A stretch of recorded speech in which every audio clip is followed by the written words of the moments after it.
deputetet më të reja, do të doja që së bashku me të rinj që kanë ardhur ta vizitojnë kuvendin, të flisnin se çfarë kemi bërë për gjatë 2 viteve.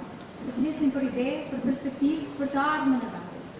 Fatkeqësisht, mua më obligohet që ta ruaj kushtetutën, ta ruaj demokracinë e vendit dhe në të njëjtën kohë t'ju tregoj të rinjve që fatkeqësisht Kosova nuk është në duar të dukura.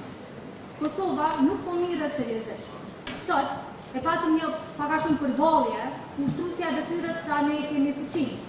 Ju keni fituar, por bashkë me fitimin e këtyre zgjedhjeve duhet përgjegjësi, duhet punë.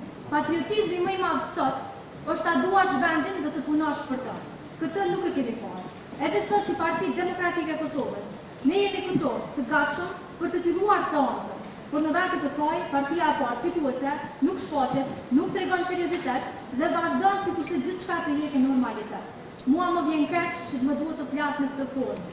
Por në qoftë se është nevoja, ne duhet të vazhdojmë kështu, të flasim me të gjithë të rinjët, sepse ata duhet ta bëjnë vetëm një pyetje. Se sa ka ndryshuar jeta e tyre për brenda 6 viteve. Përse ende të rinjët, kur e përfundojnë fakultetin e tyre dhe studimet, nuk gjejnë vend pune. Ata e dinë vetë përpjekjet e tyre të vazhdueshme së bashku me familjen që janë duke i bërë çdo ditë. Kjo është mjaftueshëm argument për të treguar dhe dëshmuar të gjithëve, sepse në ditën ndërkombëtare të rinjve, nëse është nevoja të bëjmë revolucion dhe të kërkojmë demokraci, ne duhet ta bëjmë. Edhe sidomos duhet ta bëjë rinia. Andaj bëj thirrje për të gjithë ata të rinj që neve po na shikojnë sot.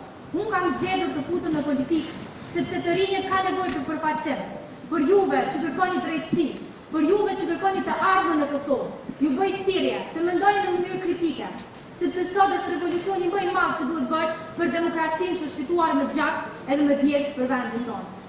Andaj edhe një herë i falenderoj të gjithëve, i falenderoj të gjithë të rinjët që po vinë ta vizitojnë kuvendin, le të vinë, le ta shohin dhe le të shikojnë se si duhet të funksionojë kuvendi.